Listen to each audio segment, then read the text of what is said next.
तो दो वर्ड्स, ये शायरी मेरी ज़िंदगी की सबसे बेस्ट शायरी है। डियर स्टूडेंट्स, आज के इस लेक्चर के अंदर हम पढ़ेंगे इलेक्ट्रोनेगेटिविटी, लेकिन उससे पहले हम पिछले लेक्चर के अंदर कुछ न्यूमेरिकल मैंने आपको दिए थे वो कर लेते हैं।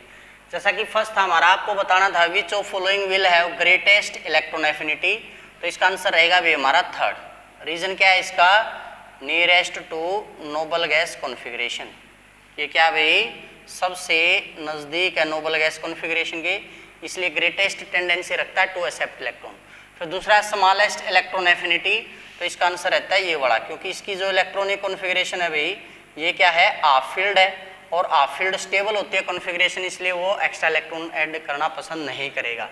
सेकंड स्टेटमेंट थी आपकी which of the following with given atomic number, आपको प्रिडिक्ट करना था किसकी लोएस्ट आयनाइजेशन एंथैल्पी होगी, किसकी हाईएस्ट इलेक्ट्रॉन एफिनिटी होगी, किसकी जीरो एफिनिटी होगी और किसकी वेरिएबल ऑक्सीडेशन स्टेट होगी। लेकिन यहाँ पे मैं आपको एटॉमिक नंबर देना भूल गया था। तो चार एलिमेंट है भाई। ए एलिमेंट है जिसका एटॉमिक नंबर है 9, बी है जिसका एटॉमिक नंबर है 11, सी है जिसका एटॉमिक नंबर है 28 और डी है जिसका एटॉमिक नंबर है 26। तो करना काम क्या है आपको? इन सभी एलिमेंट्स की क्या लिखनी है आपको? इलेक्ट्रॉनिक कॉन्फ़िगरेशन लिखनी है। और फिर इलेक्ट्रॉनिक कॉन्फ़िगरेशन करने के बाद आप इनमें से चारों के आंसर आसानी से दे पाओगे। किसकी लोवेस्ट आयनाइजेशन एंथैल्पी होगी, किसकी हाईएस्ट इलेक्ट्रॉन एफिनिटी होगी, किसकी जीरो इलेक्ट्रॉन एफिनिटी होगी, और कौन जो है वेरिएबल ऑक्सीडेशन या वेरिएबल वैलेंसी शो करेगा। क्लियर है? नेक्स्ट क्या था? न्यूमेरिकल दिया गया था आपको किलोजूल में। यहाँ पे क्या है अभी 0.01 मोल बोल दिया गया है। तो इसको क्या करना है अभी? Cl की जगह ब्रोमाइड आयन बन रहा है, Br से क्या बन रहा है? Br negative. ठीक है, एक मोल से एक मोल बन रहा है। एक मोल का मास कितना भाई? 80 ग्राम है। 80 ग्राम यानी एक मोल। तो मैं क्या लिख सकता हूँ भाई? 80 ग्राम के लिए कितनी एनर्जी लग रही है? 3.49। तो पहले हमें यहाँ पर क्या करना पड़ेगा बेटा? 0.01 मोल से इसके ग्राम निकालने पड़ेंगे। अब एक मोल में कितने ग्राम है? 80 ग्राम है। 0.01 में कितने हो जाएंगे? इसको 0.01 से मल्टीप्लाई कर लेंगे, तो जो भी आंसर आएगा उसको हम यहाँ से मल्टीप्लाई कर देंगे। मतलब है 324 इसकी एनर्जी थी, डिवाइड बाई 80, इससे मल्टीप्लाई करने के बाद जो भी मास आएगा यहाँ पर उसको हम यहाँ पे पुट कर देंगे, तो इसकी एनर्जी आ जाएगी लगभग 3.24 किलोजूल। क्या आंसर आ जाएगा इसका? 3.24 किलोजूल। तो इस प्रकार से जो है भाई यहाँ पे इन क्वेश्चंस को बहुत ही आसानी से सोल्व कर सकते थे। क्लियर है? तो आज की इस लेक्चर की स्टार्टिंग जो है फिर से हम एक शायरी के साथ करेंगे। हर एक लेक्चर कोशिश करेंगे कि आपको कोई ऐसी मोटिवेशनल शायरी के साथ स्टार्ट किया जाए कि आपको अपने टारगेट की तरफ ये लगे कि हाँ हम बढ़ रहे हैं। गरीबी का होगा कसुता, शिक्षा से मिट्टी जा जा, शिक्षित हो जा बेटा बेटी, माँ बाप का सट्टा सच्चा, जुट जा कर ले खूब पढ़ाई, आप मन डटे जा, जुट जा कर ले खूब पढ़ाई, आप मन डटे। तो दो वर्ड्स, ये शायरी मेरी ज़िंदगी की सबसे बेस्ट शायरी है और हमेशा इस शायरी को मैं बोलता हूँ और आप सभी को पता भी है कि ज़िंदगी एक अभिलाषा है। ज़िंदगी एक अभिलाषा है, क्या गजब इसकी परिभाषा है। क्या बताऊं बच्चों क्या है ज़िंदगी? क्या बताऊं बच्चों क्या है ज़िंदगी? अगर संवर गई तो दुल्हन और बिखर गई तो तमाशा है। तो उम्मीद हमारी यही रहती है कि आप अपनी ज़िंदगी को हमेशा दुल्हन बनाएं।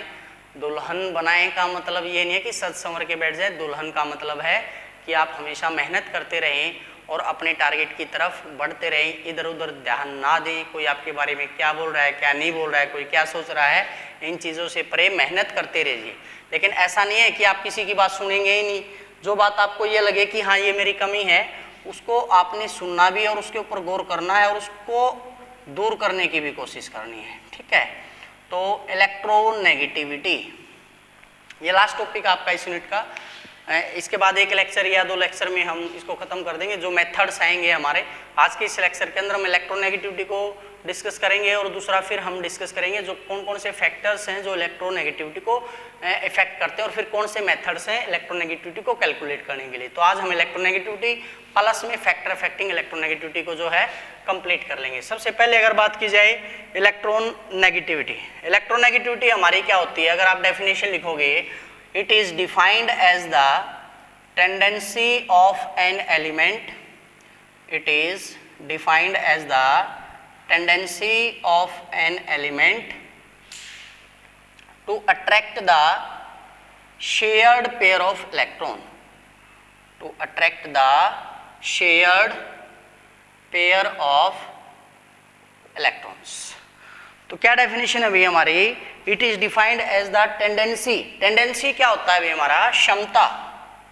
क्या होती है भाई, किसी की कैपेसिटी, किसी की क्षमता क्या है ऑफ एन एलिमेंट, किसी भी एलिमेंट की, to attract the shared pair of electron. यहां पर ध्यान देंगे भाई कि किसको अट्रैक्ट करना है, ऐसा नहीं है कि बाहर से किसी को अट्रैक्ट करना है, जिसके बीच में बॉन्ड बना हुआ है। जैसे आप एग्जांपल ले लीजिए, दो एलिमेंट है ए और बी, इस बॉन्ड के अंदर एक इलेक्ट्रॉन ए का है और एक इलेक्ट्रॉन बी का है, तो डिपेंड करता है बी अपनी तरफ खींच रहा है या ए अपनी तरफ खींच रहा है। अगर बी ज्यादा इलेक्ट्रोनेगेटिव, ज्यादा इलेक्ट्रोनेगेटिव का मतलब क्या है, उसके आउटर में इलेक्ट्रॉन ज्यादा है, वो जल्दी नोबल गैस कॉन्फ़िगरेशन को एक्वायर करना चाहता है, तो इलेक्ट्रॉन को अपनी तरफ खींचेगा।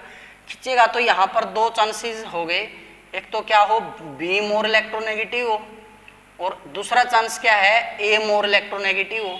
ठीक है, अगर बी ज्यादा इलेक्ट्रोनेगेटिव तो क्या होगा, ए को इलेक्ट्रॉन देना पड़ेगा, ए पॉजिटिव बी नेगेटिव, या पार्शियल पॉजिटिव भी दिखा लेते, क्योंकि शेयर्ड पेयर को खींच रहा है, वो पूरी तरह से ले नहीं रहा है। जबकि यहाँ पर क्या है, ए मोर इलेक्ट्रोनेगेटिव है, ए मोर इलेक्ट्रोनेगेटिव है, तो क्या होगा, ए अपनी तरफ इलेक्ट्रॉन को स्लाइटली अपनी तरफ कर लेगा, तो क्या होगा, ए पार्शियल नेगेटिव आ जाएगा और बी पार्शियल पॉजिटिव आ जाएगा। तो यहाँ पर ये वर्ड लिखना बहुत जरूरी है, tendency of an element to attract the shared pair of electron. साझे किए हुए इलेक्ट्रॉन्स को अपनी तरफ खींचने की टेंडेंसी को क्या बोला जाता है, इलेक्ट्रोनेगेटिविटी बोला जाता है। यहाँ पर भी इलेक्ट्रॉन एफिनिटी की तरह ट्रेंड आ जाता है कि जो जितना क्लोज जाएगा किसके, नोबल गैस कॉन्फ़िगरेशन के, उतनी ही स्ट्रॉन्ग टेंडेंसी रखेगा कि वो दूसरे से इलेक्ट्रॉन अपनी तरफ खींच ले और अपना ऑक्टेट जो उसको क्या कर ले, कंप्लीट कर ले। क्लियर है। तो यहाँ पर इलेक्ट्रोनेगेटिविटी जो है इसको डिनोट किया जाता है काई के द्वारा। किससे डिनोट कर लेते हैं इसको, काई के द्वारा जो है इसको डिनोट कर लेते हैं। उसके बाद आ जाते हैं हमारे factors affecting ionization enthalpy. Factors affecting, ionization enthalpy नहीं, इलेक्ट्रोनेगेटिविटी। Factors affecting electronegativity. तो इसके अंदर हम तीन मेन फैक्टर्स पढ़ते हैं। सबसे पहला जो फैक्टर आता है हमारा एटॉमिक साइज का, सेकंड जो फैक्टर आता है हमारा ऑक्सीडेशन स्टेट का, और थर्ड जो फैक्टर आता है हमारा हाइब्रिडाइजेशन। क्या आता है, हाइब्रिडाइजेशन। तो ये तीन मेन फैक्टर्स हैं जो किसको इफेक्ट करते हैं भाई, इलेक्ट्रोनेगेटिविटी को इफेक्ट करते हैं। तो सबसे पहला फैक्टर क्या है भाई हमारा, एटॉमिक साइज। अब जो इलेक्ट्रॉन एफिनिटी का ट्रेंड था, इलेक्ट्रॉन एफिनिटी का क्या ट्रेंड था भाई, जिसका जितना छोटा साइज होगा उतना ही, जितना क्लोज आता जाएगा नोबल गैस के, उतनी स्ट्रॉन्ग टेंडेंसी होगी कि वो एक इलेक्ट्रॉन को ऐड कर सके। वहां पे तो वो ऐड करके नेगेटिव आयन बना रहा था, यहाँ पे partial negative partial positive ion बनाता है। तो बेसिकली एटॉमिक साइज का क्या ट्रेंड लिख सकते हैं हम, इलेक्ट्रोनेगेटिविटी जो है वो क्या होती है, inversely proportional to atomic size होती है, कि जितना साइज बढ़ता जाएगा अट्रैक्शन घटती जाएगी और इलेक्ट्रॉन को अपनी तरफ खींचने की टेंडेंसी भी डिक्रीज होती जाएगी। यानी अगर हम बात करें अलोंग ए ग्रुप, क्योंकि आपको पता है भाई अलोंग ए ग्रुप क्या होता है, एटॉमिक साइज इंक्रीज होता है। एटॉमिक साइज इंक्रीज होगा तो इलेक्ट्रोनेगेटिविटी क्या होगी भाई हमारी, डिक्रीज होगी। जबकि अलोंग ए पीरियड अगर हम बात करें, अलोंग ए पीरियड क्या हो रहा है, कई बार डिस्कस कर चुके हैं हम, जो इलेक्ट्रॉन्स ऐड हो रहे हैं वो बार बार सेम शेल के अंदर ऐड हो रहे हैं, तो उनकी अट्रैक्शन बढ़ रही है न्यूक्लियस के टुवर्ड्स, जिस वजह से इलेक्ट्रॉन को अपनी तरफ ज्यादा खींचेगा। तो अलोंग ए पीरियड क्या होता है, एटॉमिक साइज डिक्रीज होता है, तो इलेक्ट्रोनेगेटिविटी क्या होती है हमारी, इंक्रीज होती है। हो जाएगा, दोनों ट्रेंड हो गए, एटॉमिक साइज का ट्रेंड हो गया। दूसरा क्या अभी हमारा ऑक्सीडेशन स्टेट। आपको याद रखना दो एलिमेंट है, मान लिया Fe2 पॉजिटिव और Fe3 पॉजिटिव। अब काफी स्टूडेंट्स को तो यही नहीं पता होगा अभी ऑक्सीडेशन स्टेट क्या होती है। बेसिकली कोई एलिमेंट या तो इलेक्ट्रॉन क्या करता है, लूज करता है, या इलेक्ट्रॉन गेन करता है। ठीक है, तो जब वो इलेक्ट्रॉन लूज करता है तो उसके ऊपर कौन सा चार्ज आता है, पॉजिटिव। इलेक्ट्रॉन गेन करता है उसके ऊपर कौन सा चार्ज आता है, नेगेटिव। मैंने यहाँ पे दो एलिमेंट लिखे हैं, Fe2 पॉजिटिव और Fe3 पॉजिटिव। आपको पता है आयरन का एटॉमिक नंबर 26 है, दो इलेक्ट्रॉन लूज कर दिए तो क्या हुआ, 26 का मतलब क्या भाई, 26 इलेक्ट्रॉन इसके पास और 26 प्रोटॉन है। ये मतलब है यहाँ पे भी 26 इलेक्ट्रॉन है, 26 प्रोटॉन है। लेकिन 2 पॉजिटिव का मतलब इसने 2 इलेक्ट्रॉन दे दिए, 24 इलेक्ट्रॉन, प्रोटॉन अभी 26 है, 26 में से 3 गए, 23 इलेक्ट्रॉन 26 प्रोटॉन। अब यहाँ पे देखिए 26 प्रोटॉन ऐड किए हुए हैं 24 इलेक्ट्रॉन्स को, और यहाँ पर 26 प्रोटॉन 23 इलेक्ट्रॉन्स को। एक रस्सा है उसके एक तरफ 26 है एक तरफ 24 है, और एक दूसरा रस्सा उसके एक तरफ 26 है एक तरफ 23 है, तो 26 वाला 23 को ज्यादा स्ट्रॉन्गली खींच पाएगा अपनी तरफ। तो इलेक्ट्रोनेगेटिविटी किसकी ज्यादा होगी? जितनी ज्यादा हाइयर ऑक्सीडेशन स्टेट होगी, higher the oxidation state higher will be the electron affinity, उतनी ही ज्यादा क्या हो जाएगी बेटा उनकी इलेक्ट्रोनेगेटिविटी। क्या हो जाएगी उनकी इलेक्ट्रोनेगेटिविटी। ये वर्ड्स भाई इतने सिमिलर है, हाइनेस एंथैल्पी, इलेक्ट्रॉन एफिनिटी, इलेक्ट्रोनेगेटिविटी, तो बार बार भाई कई बार इलेक्ट्रोनेगेटिविटी की जगह इलेक्ट्रॉन एफिनिटी आ रहा है, लेकिन आप मतलब समझ जाना मैं इलेक्ट्रोनेगेटिविटी की ही बात कर रहा हूँ। और थर्ड क्या है भाई हमारा हाइब्रिडाइजेशन। इसमें क्या होता है? ग्रेटर द एस कैरेक्टर, जितना ज्यादा एस कैरेक्टर होगा ग्रेटर विल बी इलेक्ट्रोनेगेटिविटी।